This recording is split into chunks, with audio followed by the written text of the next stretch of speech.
The following is a special presentation of Tony Curry Radio. Keep your mission on your mind and your mind on your mission. This is Mission Minded with Michael Coleman. Welcome back to another Mission Minded Hero of the Holidays. I'm Tony Curry. He's Michael Coleman, CEO of the Heart of Alabama Food Bank. He joins us every single week as we keep our mind, our mission on our mind. Michael, happy holidays. The 12 days of Christmas actually start on Christmas Day. So while you're listening to this, you can realize that we're still in Christmas. I know we don't hear Christmas music anymore, and everyone wants to take the trees down and everything really early because I think it's because we start putting stuff up in August. But we're still celebrating the birth of our baby Jesus, and we're still celebrating the reason for the season. So I wanted to wish that upon you, my friend. Thank you. Right back at you. Yeah, it is. I was talking to somebody recently, and we're bemoaning the fact of the commercialization of Christmas. It is a very special time spiritually, and just a time to remind ourselves about the giving of others, the giving of self to others, and the needs of others. And of course, I get the privilege of being able to do that inside of a work environment with the food bank.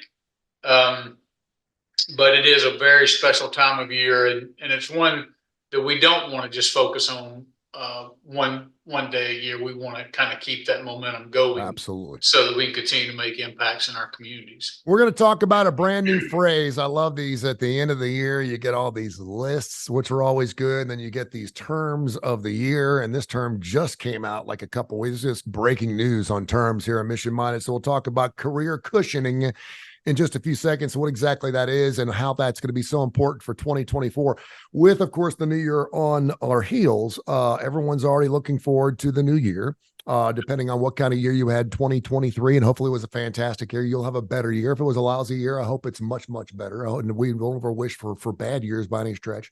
But we talk about all the things we can change in the new year. That's why everyone's going to see all these dieting commercials, and everyone wants to save more money. And I want to be a better business leader, and I want to work harder at work, I want to work smarter, not harder. There's all these different. I want to spend less time in the office and get as much time. All these different things we're looking forward to doing from a business standpoint in 2024. And so before we do that, I do want to get into one email, info@tonycurryradio.net, info@tonycurryradio.net. Terry in Homewood wants to know about Taylor Swift. Taylor Swift was just chosen as the best business leader for 2023.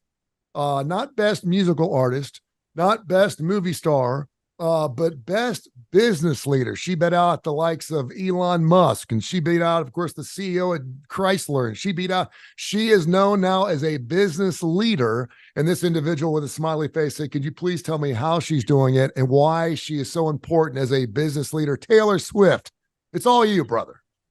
Yeah, well, really, if you look, there's some principles across business, and this won't always be the case, but right now she's got worldwide popularity because of her songs. Her songs appeal multi-generationally from teenage girls. So her market is just not one, she's across a large swath of those people. And she writes about things, even though I'm not a Taylor Swift fan, I don't really know her music, but I know, everybody talks about how if you ever date her and break up with her or do something wrong, she's going to write a song about you.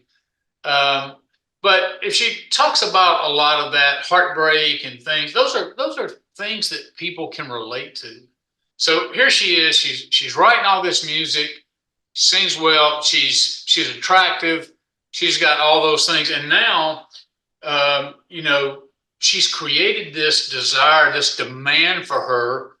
And right now, in concert form, the supply is not there. I mean, she's going around the world. So if you're here in a state or even in a region of the United States and she comes, you hear about people flying out to see her concerts and paying just ungodly amounts of money to go. And then I've heard of people just getting almost like addicted, and they travel around and continue to see her show, same show, but they will fly and continue to see her show over and over and over. So She's definitely a hot ticket. And it certainly didn't hurt that she's now connected herself to a very popular football player. Mm-hmm. So she's tipped over into a whole nother genre that likely didn't care anything about her music. I would say the average guy who's a football fan, she's not going to be competing for, well, what do you like most, Taylor Swift or football?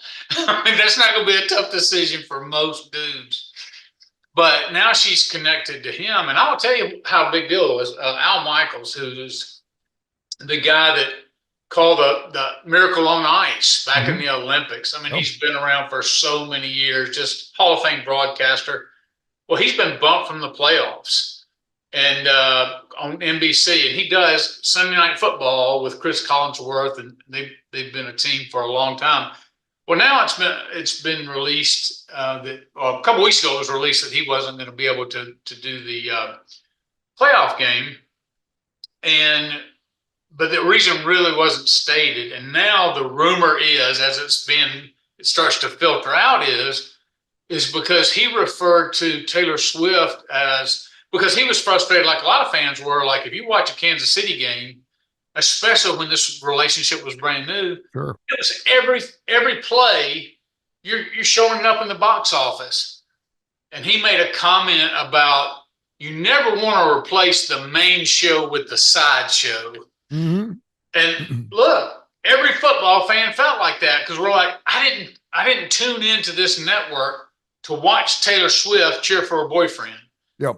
I tuned into this to watch a football game, so that's the main show. And his point was 100% valid. But what football demonstrates is, and networking, of course, has always demonstrated this, it's about dollars, and money drives everything. So even though that was an ultimately harmless comment, it was not a slam on her, it was not demeaning to her. They see her as dollar signs wherever she goes, and people attached to her see dollar signs. It's really, in some ways, very sad, because when you're like that and you're a hot commodity, people don't know anything about you. They just want to be associated with you. Sure. Because there's dollars everywhere. Chiefs games up. Yeah. Chiefs They games love up. the idea that she's dating Travis Kelce.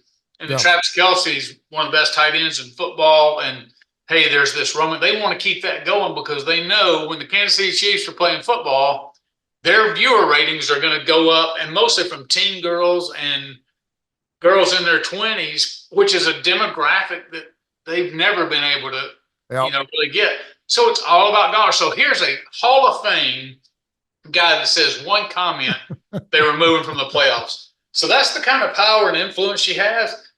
And of course, that will die down. Nobody really maintains that level of stardom forever, in terms of just, they're so hot.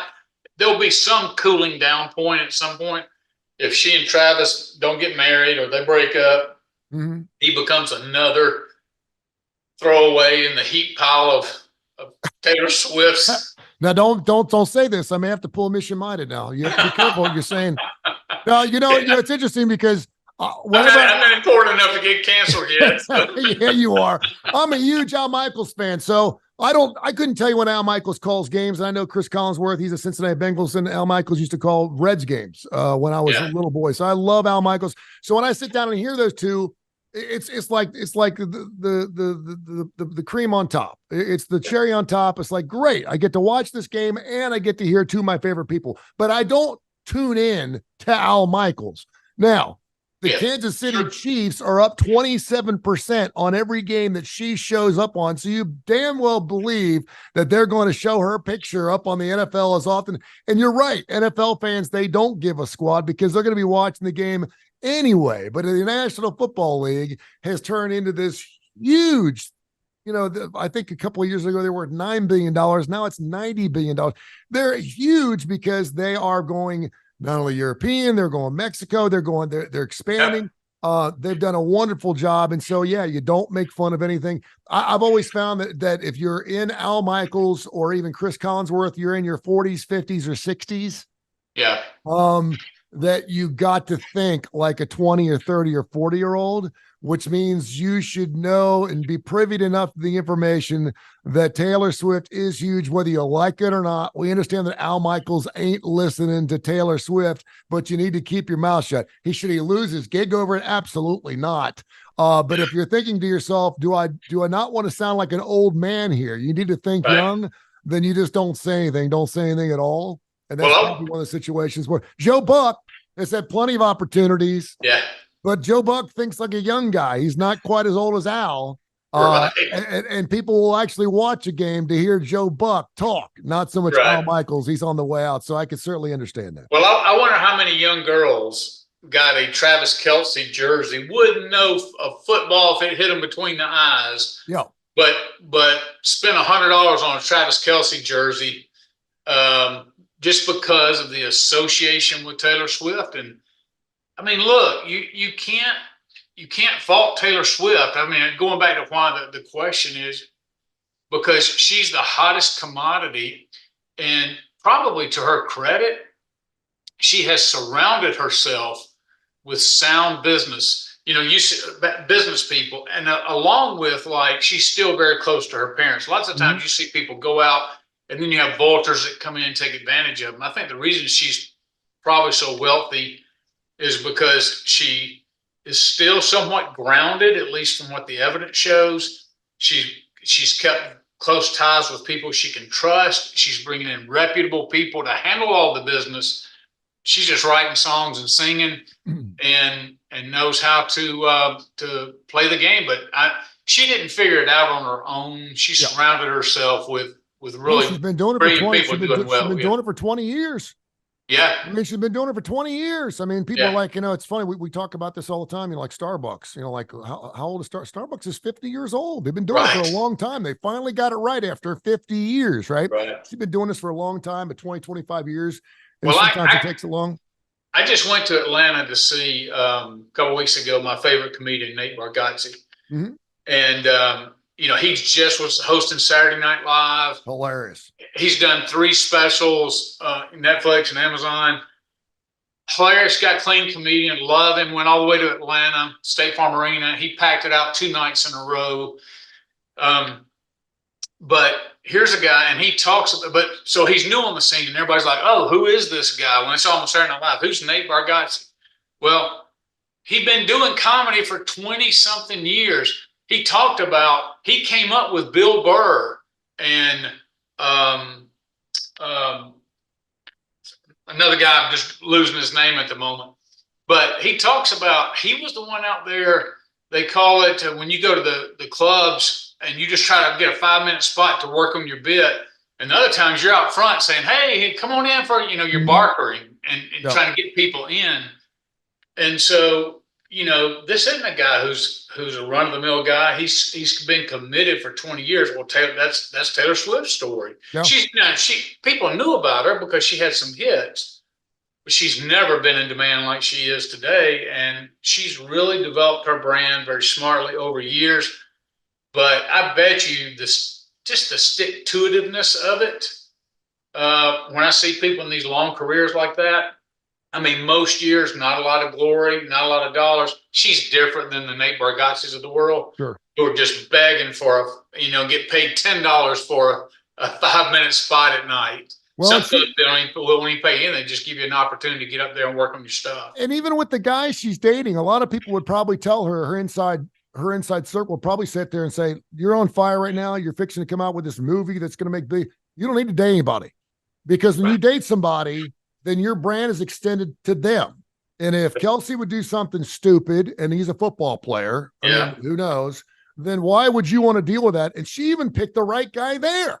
She didn't want to get a guy that was bigger than her. And you can make an argument. There's no one in the National Football League that's bigger than her. I could certainly say Tom Brady is. Of course, he's not in the league anymore, but there are some people that certainly rival her brand from a sports standpoint, because a lot more people know sports, from a European standpoint. So, I mean, and they complement each other. She could not have picked a better, cleaner, funner guy. He's super now branded. I mean, he's doing all these commercials for vaccines. And I mean, Good for her. But yeah, she has kept it clean. She has kept it right. She's done fantastic work. So she has just done a wonderful job. It's going to be interesting to see how the relationship, because now everything each of them does is elevated. So Travis Kelce is a Hall of Fame quarterback. Now he's had some criticisms early on in his career. He got in some fight. I mean, he got some. But yesterday when he came off the field, or this weekend when they last played, he's frustrated. We throw his helmet, and the coach calls him over, and it's just if you know football, those things get emotional. Coaches and players get into it. Players get into it. I mean, on the same team get into it.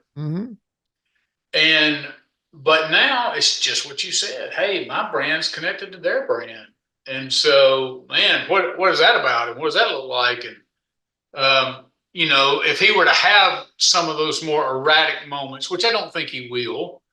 But, if he did come out ever and was caught on a drug test or had gotten does something that's considered poor sportsmanship and stuff. You're right. I mean, those are considerations you have to do. For me to be with this person, he's a rising star, she's a rising star. As long as that dynamic is going. She's now in a spot too, Michael, where she is so strong with her P1s that even if something wrong happened with Kelce, they may have her back. You're probably right. They may go from a 99.9% approval rate to a 99.99999, and they're going to be the most outspoken. They're going to push. There are people out there that will walk around with a Taylor Swift album cover and walk down the street and get nothing for it. They just want people to know they're a Taylor Swift fan. I mean, that's how strong that is right now, which is really amazing and scary at the same time. I hadn't really seen this since Michael Jackson. And, remember when he went to his trial and there was lots of evidence and lots of stories coming out about him being a pedophile. And it was like, I don't care. I mean, they would defend him to the death. They were like, I don't want to hear it. I don't believe it. It's not, there's nothing you can tell me that's going to convince me. I mean, they had this undying loyalty. And there's something about, I have a friend who was not doing well in life, a lot of depression, older gentleman. And I walked into his bedroom one time, and he and his wife were actually kind of staying in separate bedrooms, and walked into his bedroom. And he showed me it was all decked out with Alabama gear. I mean, it was like a college dorm. Just everything had Alabama on it. And I thought about it for a while, and I thought, his life is so miserable, but he has attached himself to a winning brand because it makes him in this relationship feel like he's also a winner. He's also got value because he's a fan of Alabama. And so he just went all in on it. Wow. And so there's this huge, I'd love to hear Josh Claybo's thoughts on, that whole thing about how we get so into it that, and you even see this in our political climate, where you're such a Democrat or you're such a Republican, you don't want to talk about, the truths across the board. You focus on, you defend on the negatives, you yell about the positives. It's something about the human psyche that to criticize my candidate is to criticize me. To criticize my team is to criticize me. Yeah. Because I'm that interwoven emotionally with. Well, we're seeing that with Donald Trump. I mean, we're seeing that with Donald Trump. It doesn't matter what he does. And again, and if we had a Donald Trump supporter on right now, they would cut me off and say, "Well, he hasn't been convicted of anything." And I get it. I'm not having that argument. I'm not talking that. I'm not going to go there. I'm just saying that your true P1 supporters of Donald Trump, he can do no wrong. That's right. And then you throw in someone like Taylor Swift, who hasn't done anything wrong and is doing everything right, is beloved and plays these music that go over 2 or 3 different generations. It really is amazing. That's why she'll be the business leader of 2023. Great stuff, man. Super stuff. Info at TonyCurryRadio.net. Something else we want to talk about in 2024 is career cushioning. A little article that you and I went through. This is that new phrase that we haven't heard. You nailed it too. There's got to be there's got to be a word for everything now, right? There's got to be it's got to be called something, but it's called career cushioning. In the time we have left here in Mission Minded, tell us what career cushioning is. Yeah, it's really not. The name is new, but the practice is not new. I mean, you and I both have been in jobs, and we're like, okay, well, this job is great. I love my job. It's not that I'm necessarily looking for another job, but what if? And so, COVID came around. I know that was a unique situation, but lots of times when the economy goes up and down and all of a sudden your industry, your company could be doing fine, but the industry itself all of a sudden takes a hit. So I recently think about with all the AI and some of the other things, a lot of the software companies have taken a hit. And now a lot of the people who were used to having lunch delivered to their desk every day, now is looking for a job because they're being told, well, you're not quite as valuable as what we thought. And so career cushioning is a lot of people thinking about that. What if my company goes down? Or what if they have cutbacks? And how do I adjust for that now and not wait for the shoe to fall? Mm-hmm. And so just reading through there was a couple of really common sense things, but I think it's healthy for everybody to say, what if I may choose to go out on my, to leave the job. And so it benefits, career cushioning benefits that. Or if I decide, hey, I could get laid off at some point and I want to be prepared for that. But basically it's as simple as this. You want to make sure that you are as diversified in your talents, that you know as many people as possible. Now, so you think about networking. Okay, so I'm running a nonprofit. I want as many donors.